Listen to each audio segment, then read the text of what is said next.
वालेकुम दोस्तों, थोड़े सामने हाजिर है मलिक मूसा हसरत लिशारी ऑफिशियल तू हुक्म थे। अज असा उनके कने मौजूद हूँ। हसरत लिशारी भाई दियां मोहब्बतैन जो साकू अपने ऑफिशियल ते याद कीते सी, इवें दुआ दे चांदिशार दोस्तें दी नज़र करम दी एक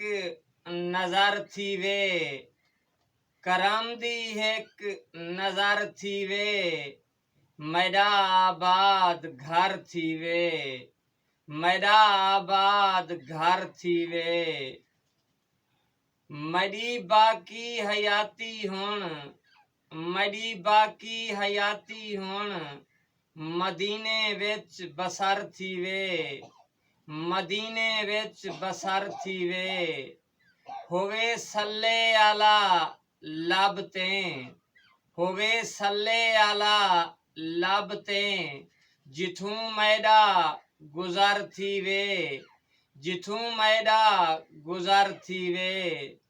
गुनाहगारां मैं डरदा हां, गुनाहगारां मैं डरदा हां, हशर विच ना हशर थी वे, हशर विच ना हशर थी वे, पढ़ा मिलात मैं सईंदा, पढ़ा मिलात मैं सईंदा, खुश एक एक बशर थी वे,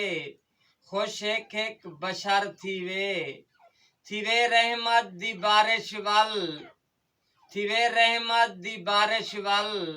जडा मूसा सफर थी वे, जडा मूसा सफर थी वे, रब दी जात को प्यार करेंदा, रब दी जात को प्यार करेंदा, बस इयो कम कार करेंदा, बस इयो कम कार करेंदा, रोज करेंदा ख्वाब विच उमरा, रोज करेंदा ख्वाब विच उमरा, काबे दा दीदार करेंदा, काबे दा दीदार करेंदा, रज रज के मैं जमजम पींदा, रज रज के मैं जमजम पींदा, दिल को बाग बहार करेंदा, दिल को बाग बहार करेंदा, ला इलाहा दी तस्बीह पढ़ के, ला इलाहा दी तस्बीह पढ़ के उल्फत